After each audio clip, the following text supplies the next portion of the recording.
Three different teenagers, but only two different stories, because one will never know. Hi friends, welcome back to my channel. My name is Francesca, and this is my space where I tell you a new true crime story that I learned. If you're a true crime lover like me, then I recommend you subscribe because I'm here for you every week with a new story. Now let's get into today's case. Micaela Costanzo lived in West Wendover with her mom and her sisters.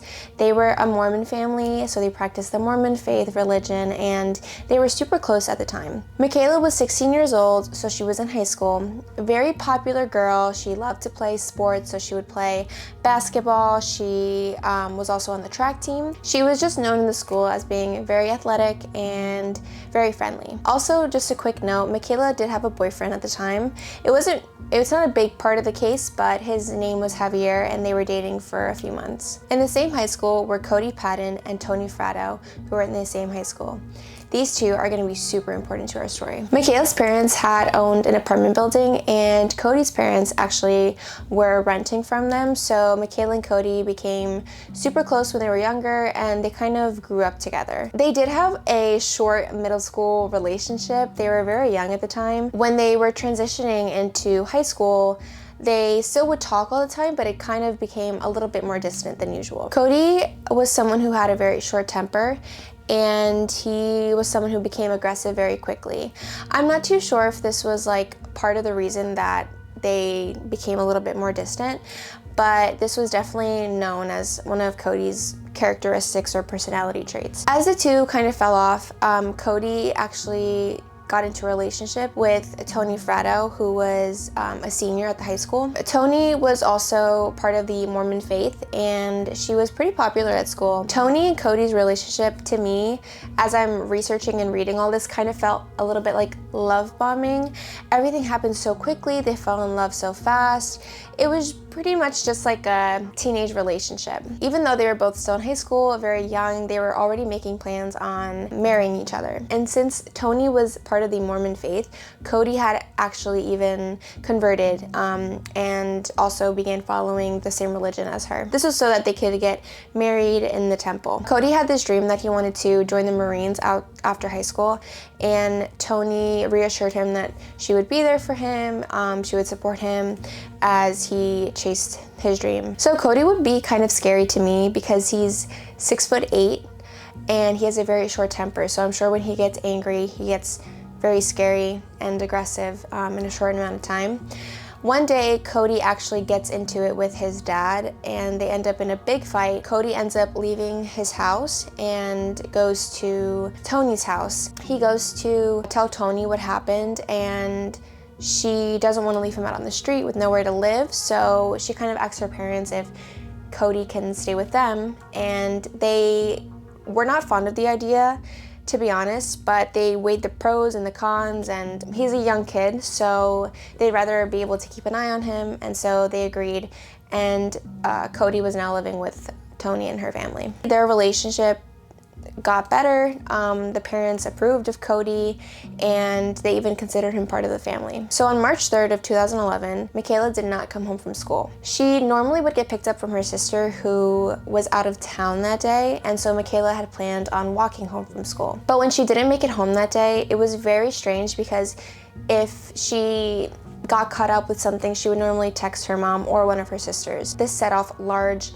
alarm bells for Micaela's mom. So the search began. The police found that Micaela was last seen leaving the back doors of her high school at 5 p.m. The first people the police interviewed were Micaela's friends and her classmates. Within these interviews was also Cody, who said that the last time that he saw Micaela was outside the school with the guy who he thought was her boyfriend, because he couldn't clearly see who she was with, and that was around 5 p.m. When nothing came from having interviews with the friends, the police began organizing search parties, and the first day they didn't find anything. Eventually they began more searches, and in one of the searches there was a volunteer who was driving. It was down an isolated road 5 miles outside of town. He had noticed that there were fresh tire tracks, and near those were fresh blood. There was also a suspicious looking mound covered by sagebrush. Once they look at the mound, they discover Micaela Costanzo's body, and she was found dead. Her body was beat up and stabbed many times on her face and her neck.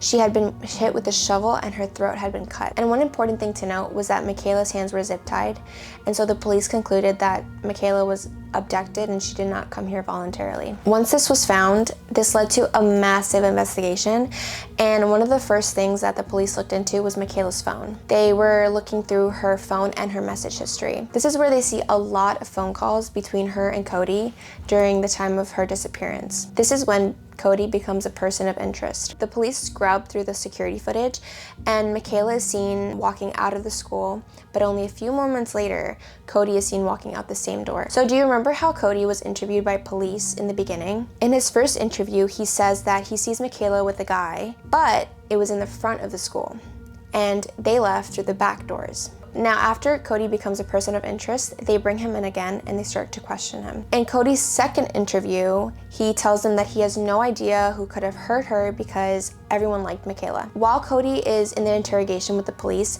Cody's dad actually comes down to the police station. Mind you, at this time, Cody and his dad are not living together, but he's still his legal guardian. So Cody's dad takes Cody outside of the police room, and he tells him that he has to do the right thing for Micaela and that he'll be there for him. He won't abandon him. So after he talks to his dad, Cody goes back into the room with the police and he starts telling this story. He says that he saw Micaela outside of school and he offered to give her a ride since he saw that she was walking home. So then Micaela gets in the car and they're driving.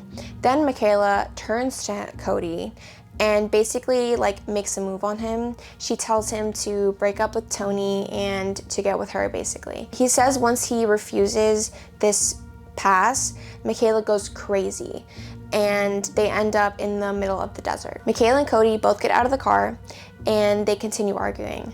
Micaela supposedly pushes Cody and he pushes her back. She hits her head on a rock, where then his exact words are, her eyes started to turn black and he didn't know what to do.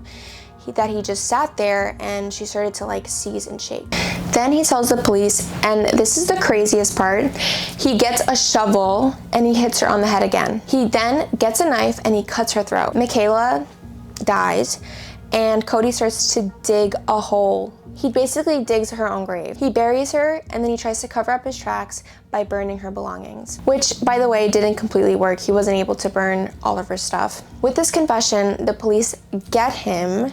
He's arrested for Micaela's murder and the entire town hears the news. The town actually holds a vigil for Micaela and a small ceremony.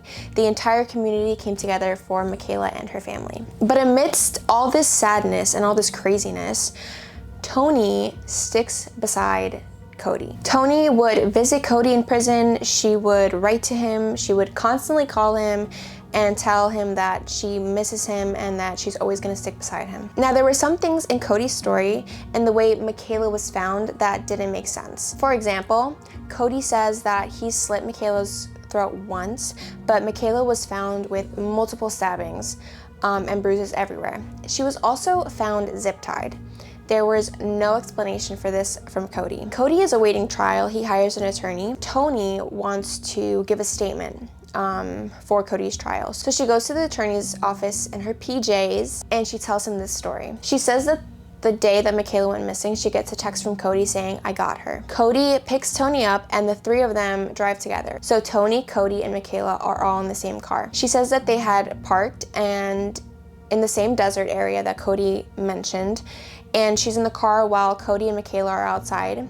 She suddenly hears a thud and she steps out to see what happened. She said that she sees Micaela on the floor not moving, and so they both move her to the hole that Cody built. They're standing over her while she holds Micaela's legs down and Cody slits her throat. So this is already insane, right? Now Tony is arrested and they're both awaiting trial. They both honestly have the death penalty in their trial, so they could both get the death penalty. Cody ends up accepting a deal that he's guilty, giving him life in prison, but he is able to avoid the death penalty. Tony, while she's awaiting her trial, she switches her story and says that it was all Cody and that he would never tell the truth, so she knew that she had to. She now says that she was there, but now Cody was the only one attacking Micaela. She says that he kneed her in the face and then he yelled at Tony to hit Micaela with the shovel. What I think Tony forgot is that she had written a diary explaining everything. So in the diary, Tony is super insecure about her relationship with Cody, and she's especially jealous about Cody's relationship with Micaela because they grew up together, they were super close, and she was scared that one day Cody would leave her for Micaela. In Cody's sentencing, he tells the court that there was no reason as to why he did what he did, but that everyone loved Micaela. The judge says that he's cold-hearted and he gives Cody life in prison with no possibility of parole. Tony tells the court that Cody was the one who attacked Micaela and restrained her, and that Tony was scared of Cody. The judge sentences her to life in prison with the possibility of parole. So both Cody and Tony are both serving life sentences, and Tony has actually already petitioned for parole, but she was denied a few years ago. So I don't think she's gonna be getting out anytime soon, honestly. But my thoughts on this case are that it was super weird, and I genuinely don't think we're gonna get true story because nobody really knows what happened. The different stories are very confusing because there could be cover-ups on both sides. Maybe it was Cody that did all of it, and so Tony didn't want him to take the fall, which is weird because Cody was already like seen as the only suspect, and so Tony just kind of like involved herself while also not taking any blame off Cody. So it's very weird and strange, but really the only thing that matters is that there is justice. Whether there was involvement on both parts, Micaela's family got justice for their daughter, and I really hope that they're able to find peace with this sentencing. Nobody's really telling the truth, so they don't really know what happened those last moments of Micaela's life. But I hope they're able to find closure. This was a weird one, guys. But that is the end of my story. I hope you guys enjoyed. Please subscribe because I'm here for you every week, and I will see you guys in my next video.